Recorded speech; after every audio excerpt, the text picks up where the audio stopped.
in California. You're on with Robert Chapman. John? Hello. Hey, did you see where Forbes nominated or elected Monsanto to be the company of the year? Yeah. This is about as funny as Mr. Obama getting the Peace Prize. Well, and as I said to Hoover, the Hoover vacuum cleaner company, years ago when he told me that, hey, we're taking advantage of moving all our operations to Mexico, I just looked at him and I said, you know what? You and your company suck in regards to the vacuum. Yeah. Well, it prompted a nightmare last night. I had a nightmare. I was in a seminar with Donald Rumsfeld speaking. So that was No, it must have upset me that much because it was like, how could they? It's like, ugh. Mr. Schock and I used to, I don't tell people this, but I used to sit and marvel at this man when he would do press briefings. Some of the most convoluted, and then the thought struck me. I bet you this guy, you get him gassed on about a half a dozen martinis and get him to eat the olives, and I bet he would be a real laugh at a cocktail party. But yeah, I saw that. Yeah. Well, and that's the corporate world, and Monsanto is making great strides. Of course, it's not for our benefit, but yeah, they're part of the Fortune 500. Mm-hmm. Yeah. But anyways, I wanted to ask a couple of things. First of all, it seems like, with all the information coming out with RBN radio shows and all the other ones out there, and it seems like, we're exposing, so people are waking up. Mm-hmm. And more people are saying, hey, have you seen Jesse Ventura's show, blah, blah, blah. Yeah. Amazing. But anyways, it seems like the more we get informed, the more they scramble to do the roundabout. And I think that makes them very deadly and dangerous.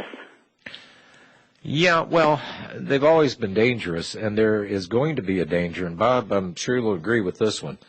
The more people that get involved, the more people that get informed, the more nervous they get, and they'll accelerate whatever plans that they have. They'll speed them up. Look, this global union thing, the United States deep-sixed and melded into the global union, this was supposed to be done this year. If you notice, they're a little bit behind schedule, but they're pressing on. But also, Bob Chapman, what they're getting is a lot of blowback over this, are they not? They certainly are. And there's no question we're forcing them to expedite their programs. And that causes mistakes. And that causes them to do things that they don't want to do. And that is much better for us. So the pressure that we're applying through the talk shows as well as on the Internet is really working. Well, Monsanto nightmares, no? Anything else, Robin? I have one more thing, and I'll just ask it, and then I'll take my call off air. Okay. I'd like to understand why Yemen, why now this point in the world, and the whole thing around that. And like I said, I'll hang up and take my answer off air. Thank you, Robin. Okay. Bob, you want to take a stab at that one? Why are they cooking up the Yemen? Well, I think it's part of an ongoing facade to take the human mind sideways so that they don't concentrate on the possible criminal charges that could be brought against Timothy Geithner about the actual theft of $112.4 billion via AIG to all of their illuminous buddies and institutions to cover up all kinds of financial and economic problems, 22.5% unemployment, real inflation of 8.25%. So they've got to have something going.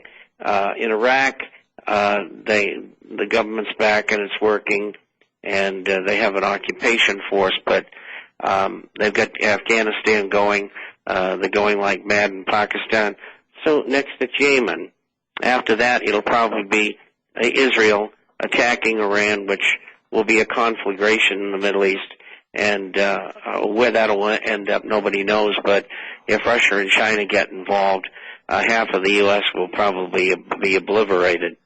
And so these are the things that they're doing to take the pressure off. Because when you have those events, you can always say, well, the situation in all of those places caused the financial problems. We didn't do it. I mean, you heard Bernanke the other day speaking. He said, this had nothing to do with the Fed. The Fed didn't do anything wrong. They had just the right program between 2002 and 2006. So they're not going to admit anything. They don't think they've done anything wrong. And so you have all of this disinformation and getting people to go off in the wrong direction, and that's what Yemen and others like it are about. Just like the crotch bomber. The same thing. That's what it's about. Yeah. And isn't it, I read the reports from all the news agencies and every bit of scuttlebutt and the blogs and everything else. Nothing about that entire thing made any sense whatsoever. And John, how about the fellow in the military who shot and killed all those people?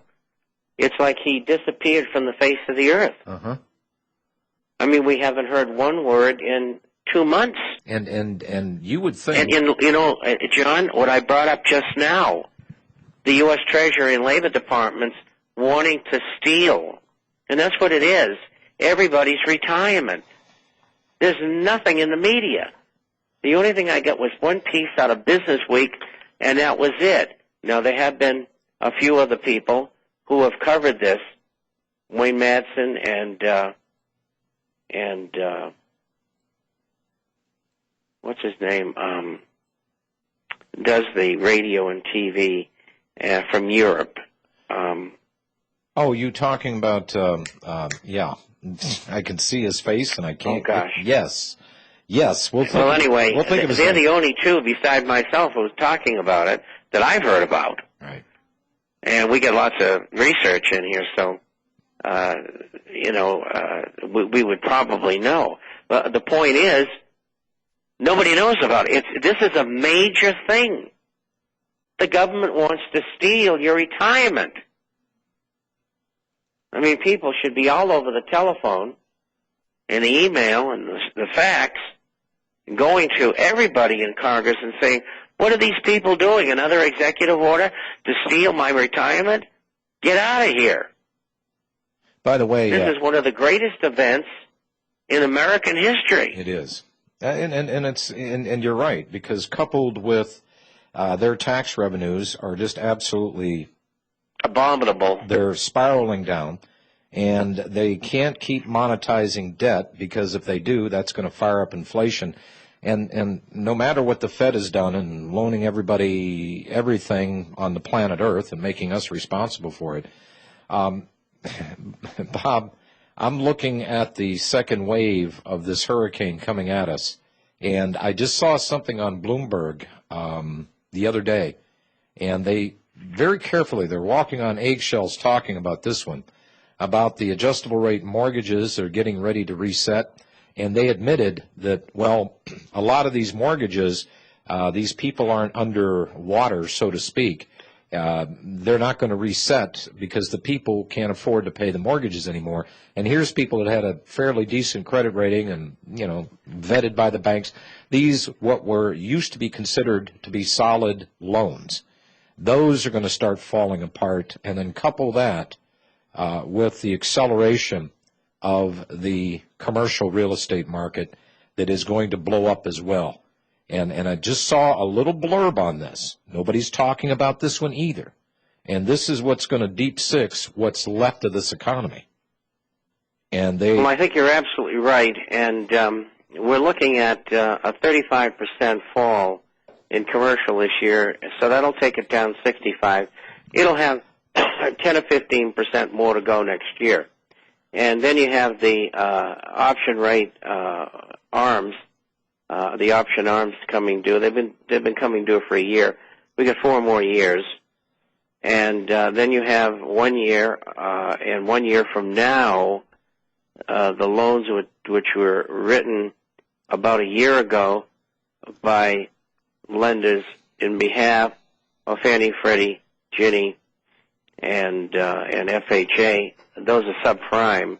They're going to be coming due in a year, and it's the same problem all over again. And then interest rates have got to go higher in the nominally free market, if you may. Very nominal. And I saw the government handiwork today. Would you say? I was just going to say very nominal. Well, we had the 10-year went from the yield went from 3.20